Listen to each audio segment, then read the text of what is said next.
It's amazing to a lot of children that we're just playing with mud. And I like to talk to them about the fact that it's mud and the fact that clay has been used by man since the time of cavemen. And then I go back and I say, I have this whole little story I'll talk to them about. Well, let's just pretend that we're cavemen for a while. Who was the first cave person? Who was the first cave person to figure out that if you put clay in fire, it doesn't melt? It gets hard. And how that changed people's lives. And then I go into this whole big story about the little cave kid. And I'll tell you the story just in case you want to use it, feel free. And I say, just imagine for a minute that you're a little cave kid. And you've been out playing around and all of a sudden Mom calls you. Can I destroy a piece of clay?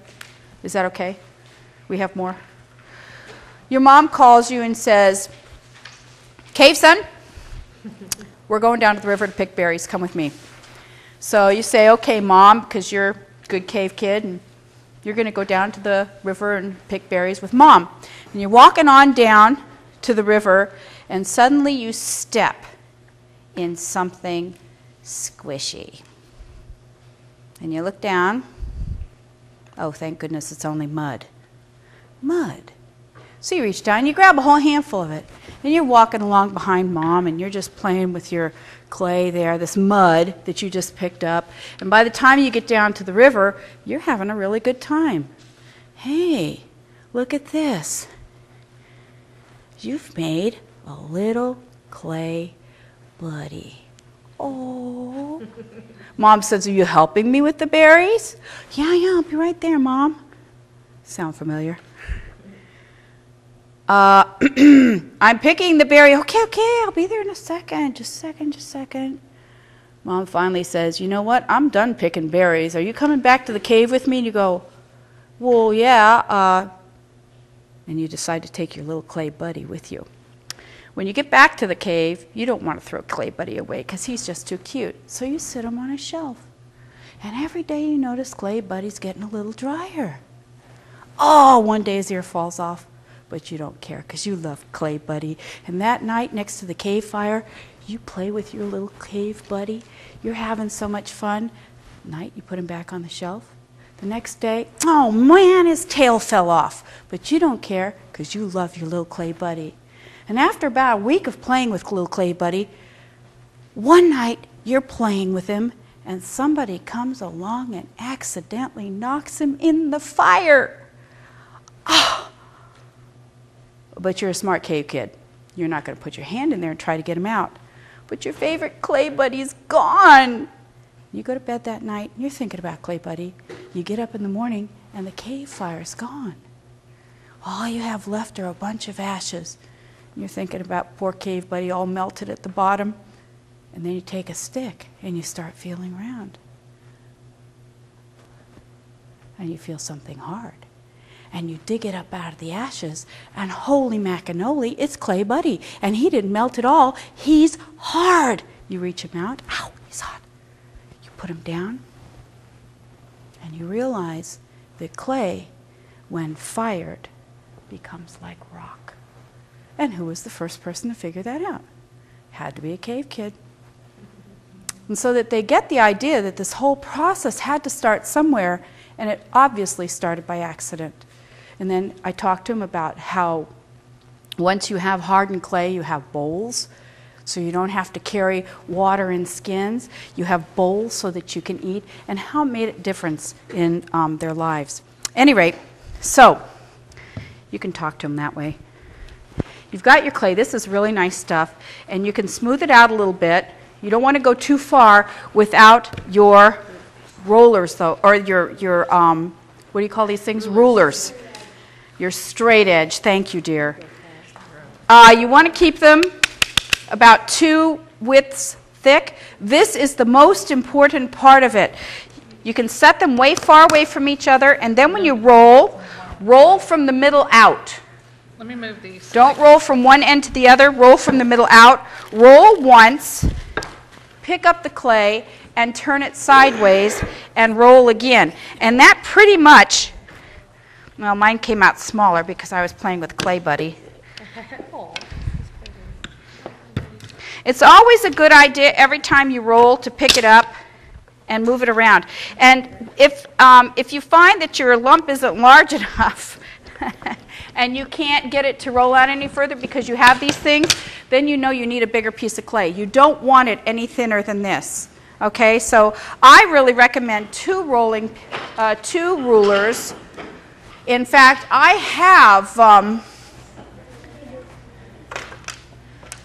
have in my clay stuff that's even thicker than this.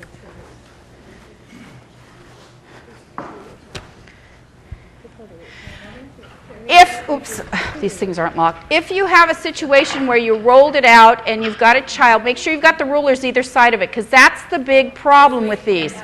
You want the rulers either side. Don't roll it without the rulers because you don't want it to get too thin. You don't need to get your rulers close. Rulers don't need to be close to the clay. They just need to be there so that you don't make the clay too thin. That's their purpose. Because without that, your clay is going to get too thin, and then we start getting the cracking and the breakage. And we don't want to fold it in half and start over again. No, you don't want to fold it in half and start over again, except that in this process, see, I'm doing that with my bowls kids now. In this process, because you're rolling out, you are most likely to get rid of all the air. Okay. So if you're in a pinch and you're with your last bag of clay and you just ruined the last one and you need one more piece for a child, go ahead and give it a try. It's always an experiment. You know, art is always an experiment. Go ahead and fold it. We just try to encourage them not to get them too No, thin you and then shouldn't. start folding. No, you shouldn't. You shouldn't. If air bubble in it, blows up in the Right. You make kiln bombs. And if they blow up in the kiln, the problem is that not just that one will blow up, anything around it will blow up too, especially the way I stack things in the kiln, because I stack one on top of the other to fire, and that's how we can get so many classes done at once. But I'm not, you know, laying one on a shelf and then one on one deep on another shelf. I'm sometimes laying them 4 and 5 deep on a shelf. So you don't want to be folding the clay over, because if you do, and it blows up, you're liable to damage half your class. But if it gets to the point, and you can always leave me a note too, if you go into the classroom, you've got one extra kid you weren't counting on, and here you are, and you've got one more to do, and all you've got is a lump of used clay, go ahead and fold it over. It's not a bad idea to fold it over, roll it out, using your rulers, fold it again, roll it out one more time. The other thing about rolling this stuff is the longer you work with it, the drier it gets. So it becomes more brittle, especially if you're, that's from me. The problem with putting water on it, if you find that it makes for a better imprint, that's fine, but when you put water on top of clay and you're not used to working with clay, what happens is the surface gets really wet and it doesn't. And so you've got two areas drying at different rates, and that's where you get cracking. Yeah. So you want to be careful not to do that. And then once this is the most important part, is the rolling out. Just make sure you don't roll it out without your rulers so that it doesn't get too thin. And then once you've got it rolled out, then of course, I guess this is our model, is that right? I'm in trouble already. So then you're going to lay this down on top, and you're going to... It needs to be all the way around, so make sure you've got, roll it out. So that's how we get them too thin. That's what's happening. If we cut 4 at 2 inches, it's not quite enough. So I should have been generous. It says 3. Okay, so that was my fault then, because I cut 2. 3 by 3 by 2. Each log No, 3 by 3. It should say 3 by 3 by 3. I think that would be better, because it's better to use too much clay than not enough. It is better, yeah. I'm going to change this 3 by 3 by 3. Yeah, because I think that's what's happening then, because if this isn't quite making... Has anybody got theirs big enough with that 3 by 3 by 2? Although I wasn't really that generous. With a smile. So you're going to cut all the way around, and you might just want to even just pull this stuff off before you lift your goody doobie. So now you've got a perfect little circle But one of the things you need to do this perfect little circle very gently, and you know, I don't mind holding it in my hand. You might want to do this down. Do you have them do this on the flat of the paper or the mat? I do, but I have them dip their finger in water and spread. Oh, all right. And then do a little. All right. Then you should be doing that. You should do it exactly the way you're going to do it. So you have them dip their fingers in water and then just go around the edges. You just spray your finger just for a.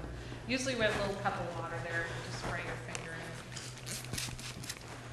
And then you just go around the edges because we want this edge to be nice and smooth. Make sure though that you really spread this water out. Don't leave it feeling gushy. Finger. Anybody else have a circle yet? Oh no, because I'm.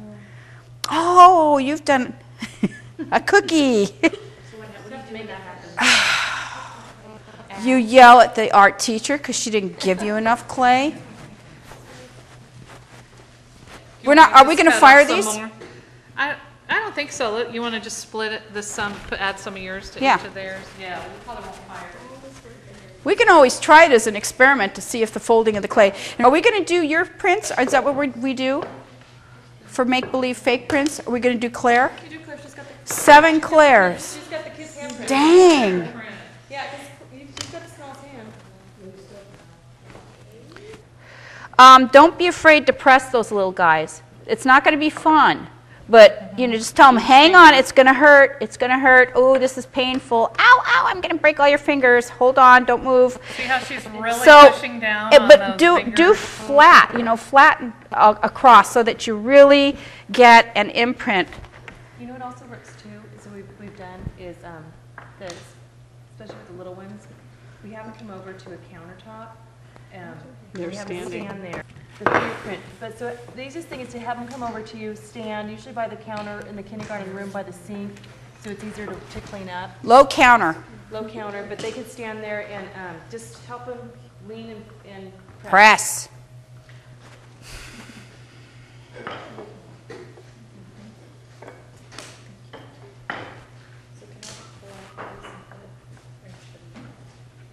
If you're in a class, if you're doing a class, no. Try to get. I think we need to read the instructions and make it a big 3.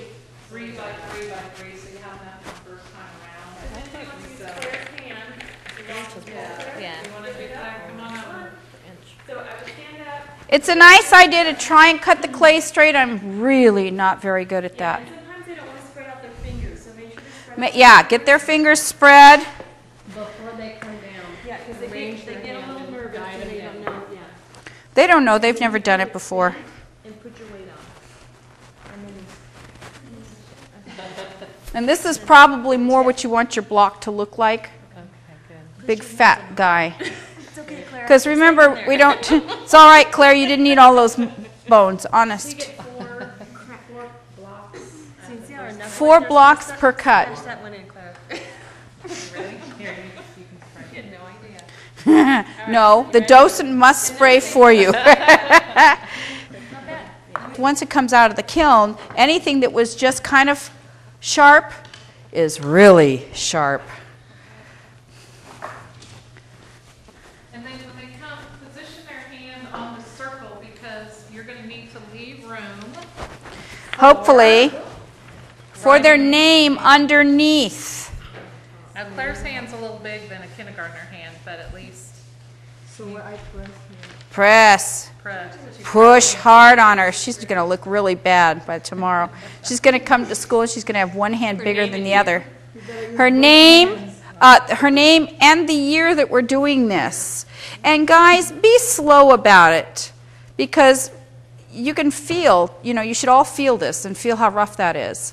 So be slow about it. And I don't know what happens if we take, you probably can't do the water over the top of the name after you've put it in because then you're going to cover up little pieces, right?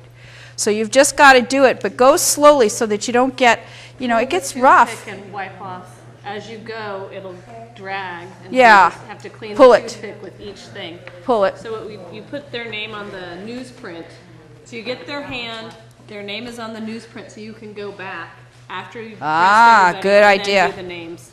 All right, so as soon as you've got your hand, you're going to pick it up, transfer it to a piece of this paper, and then you're going to write the child's name on it. Spelled correctly. Spelled correctly. Oh You my guys, that is so important. We have some wonderful, beautiful, unusual names now. But the teachers are supposed to supply the docent With the name. with the list names. when the they class walk in. list. So Yeah. you double check the spelling when you do it, Yeah. Donna. because they're still learning. D-A-W. W-N-A. That's cool. And that way, it also tells you who's missing that day, so check it off on the list as you're going down. Because about 2 weeks later, somebody will come around and pick up the kids who were absent that day. And the only way they can tell is by that list. Master list. And put the master list in this blue folder that we have here. Where'd it go? So that about 2 weeks later, the main docent person will come back around, pull out all the lists out of here from the classes. And the ones who don't have checks, she'll go straight to the classroom and just have them do their handprint in the middle of math or whatever class they're in, so. And sometimes if you're leading one class, the teacher may ask you to pull from another class because they may be visiting in the lunchroom and saying, hey, you know, are you having the lesson today? I saw on the schedule. Can you grab one of my kids out? Sometimes that may happen too. Or you may get a message from Renee saying, can you grab a kid from Mrs. Thomas's class while you're doing, you know, Mrs. Cunningham's class. Okay, so, and then they can bring them over. And just make sure that one that you also put on the sheet, the child's name and the class. Maybe we should just make that a rule because we did get some Mix. flyers Yeah, in classes. yeah. And then If you're K3. K3, that's great. And if you've got K3 here, and you have somebody from K6, make sure you put K6 on there because that'll just help. eventually they'll get back to the children. I mean, I fire everything by classroom. And if we have a bunch of them, if I know that there's a bunch coming that are leftovers, I'll watch. Well, let's see, how do I do that? Because I usually just take and disregard these papers. But if they're coming from multiple classes and I know they're all makeups, then I'll put them back on this paper so that they go back with the paper. So they should write the class. Yeah, that's a good idea. So always put the K1, K2, K6, K whatever on the paper with the child's name.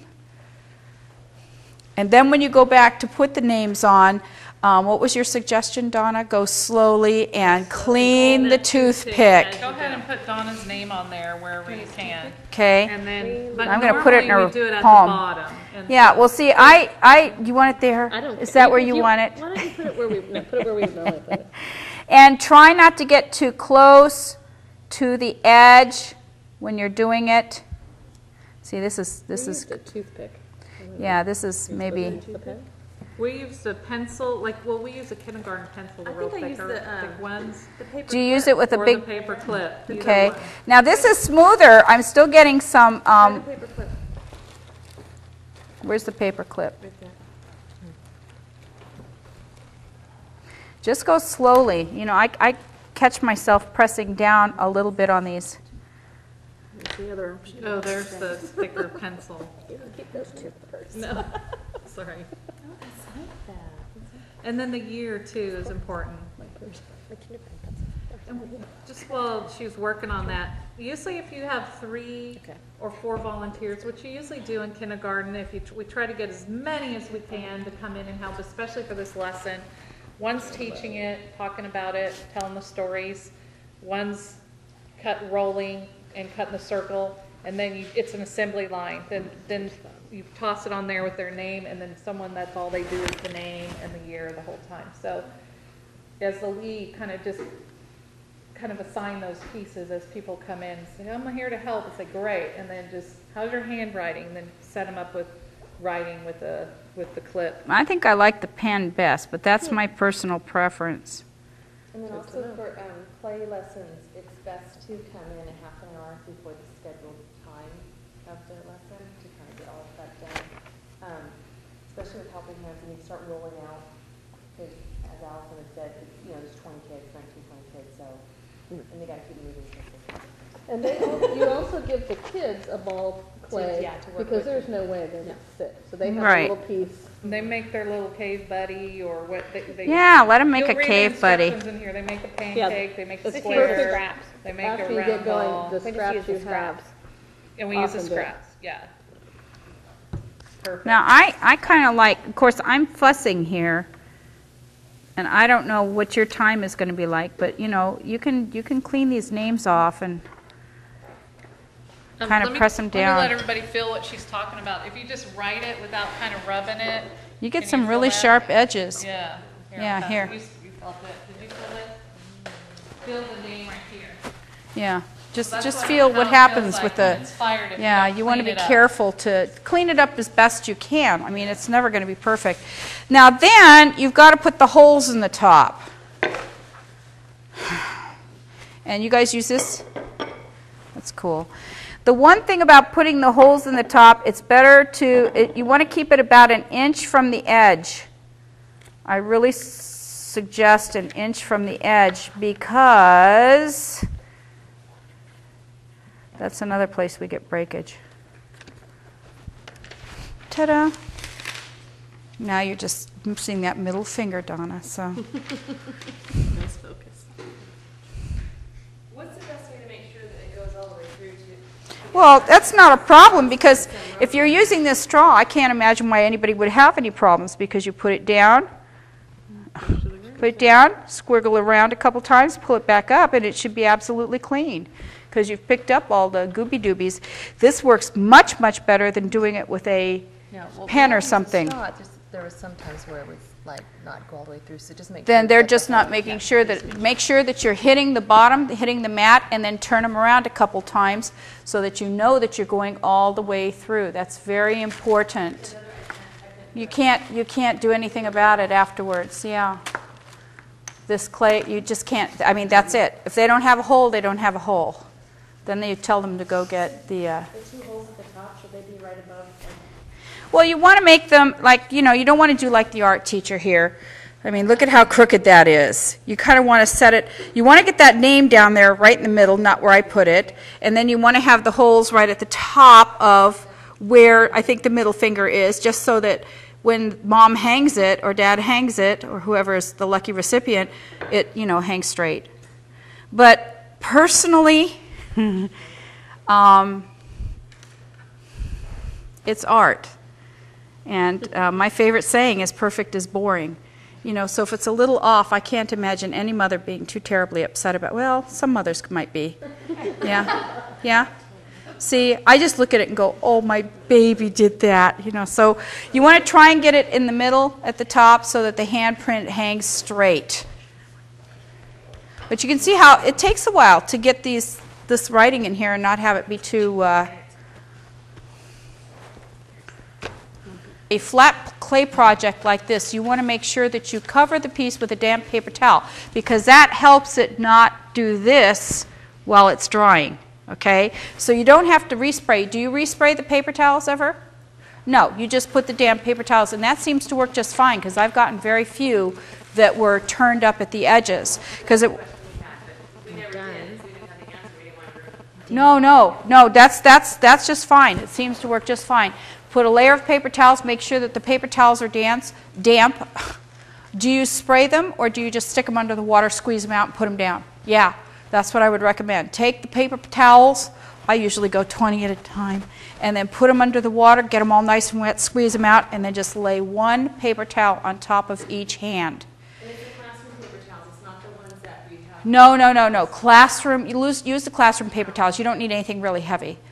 And that just keeps a little bit of moisture on it so that the piece stays flat. Professionally, they actually lay weights on them. Oh, really? Yeah, to make tiles. Professionally, they lay okay. weights on them. Huh. But the paper towel seems to work just fine. And what about underneath the tile? Underneath the tile is sitting on this piece of paper is fine. You don't have to do anything about it. And of course, the clay won't stick to anything once it's dry, unless it's been scored to it. So that'll be fine. And you'll just keep them on the paper towel with the piece of newsprint that has their name and their classroom on them. And then that's the way you send them to me, right? Right, and the reason why it's up one of these tall cabinets, like, don't let the teacher say, oh, let's just lay it out on the No, table. don't let her. It tries for 2 weeks? At least a week. Yeah. I don't want to see them for at least a week. It's better, especially at this time of year, if they're up there 2 weeks. And the thing that's nice is if they're up high, they'll dry faster, because that's where all the warmth is in the classroom. And the kids won't take toothpicks. And the kids won't, or touch them to see if they're dry. I mean, they just can't resist. Yeah. So make sure the teachers put them up high, and then just leave them for at least a week. 2 weeks is better. Then, do we have boxes or anything in particular? Then in the Art Docent program, we have somebody that all they do Is just go transport fetch the clay. Good, okay. They see when the lesson is. Okay. Then they transport the clay to Nancy, and then Nancy fires them and puts them back in the boxes that you're going to Right, give them. back on the trays. And then she'll bring the docent person will bring it back to the classroom. Right. And at that point, when she brings them back to the classroom, she will bring. Now, do we take them back to the classroom? Because, The docent not does. yet.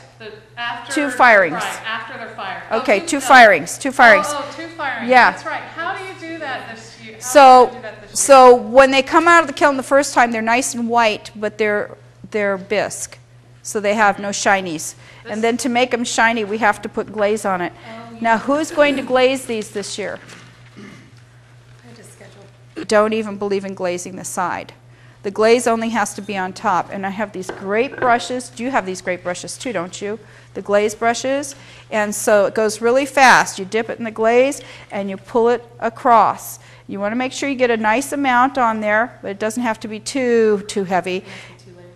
2 layers? You do 2 layers? She told me you had to turn All right. the color and then you had to go back again. Well, that's true. It's harder with the hands, though. Oh, who did this one? They used to a long time ago only did Holy the edges. macanoli. And it took them forever. So No the kidding. The inside was Yeah. the bisque, and Yeah. then the edge was. Yeah, I like this But I better. would just do the whole hand. Yeah, do the whole hand. Glaze, let it dry. It takes about 2 minutes. Glaze again. You don't have to do the side, and please don't let any of it get on the back. If you do find that there's any on the back, just take a sponge and wipe it off. Because the problem is this is, you'll glue the tile to the kiln. And I have to be... Oh, don't goop up the holes. Yeah, be careful when you're putting your glaze up here, because it's glass. It's that something another stuff that's glass. Sand. What do you call it? Silicone. Silicate, silicotes. At any rate, it's glass. And what happens is they'll glue to the kiln shelves, and then I have to chisel them off. And I have to be honest with you, when I'm doing this, I'm doing it kind of by rote, as fast as I can, because I do it as a volunteer. Of course, I'm not stacking them on that one. The glaze firing, and this is why we want to get them done as early as possible, because the glaze firing can only be 1 level deep. Anything this touches, it'll be glued to for life. And then after the second firing, Then she'll bring them back to the classroom. Right. you can go back to the classroom and then volunteers can come in and do the ribbons with the laminated poem on it, which, So the docent supply person will laminate a whole sheet of these, and make sure you have 20 of these, and then you'll need to cut them. So I guess cut them, and then she'll leave ribbons and cards, and if they're not cut, just cut them, and then you tie them on. So the first lesson is done on the day that it's scheduled. The second time around, you probably just need like 2 parents, and Renee will probably email all of you guys, whoever were in the class that day, and say, hey, can anybody come the day after tomorrow to do the glazing? Meet me in the kiln room, and we just kind of do it right there in the kiln room. No, there's no? no Where place do to we- do it in the kiln Okay. room. Where You would does she have put to, 'em? yeah. You have to- This is a Okay. great place. but you know what, Renee will Renee tell will you where to coordinate. meet, because we have to we have to have K3. Yeah. Yeah, Martinez, make and this we clear. don't have as many empty. Number 1, make sure you use the ruler so your clay doesn't get too thin. That's the first most important thing. That's what, so I've had years where they've come to me and they're already in 4 or 5 pieces because they were so thin they couldn't take the trip from the classroom to the kiln room. And then you've got Klutzoid here handling them, and I'm leaning down clear into the bottom of that kiln with these guys, and if they're not sturdy, they could not make it. And then the second thing is to really, make sure this is smooth, make this nice, take your time. And I know it takes longer, but it's kind of nice to spend a little extra moment or two to really make sure that that name is not going to cause physical pain to somebody. Last thing, make sure your holes don't get too close to the edge. And make sure that they go all the way through. Just really, I like that straw. I've always used a pen in my classes. The straw's much better. Makes a really nice hole.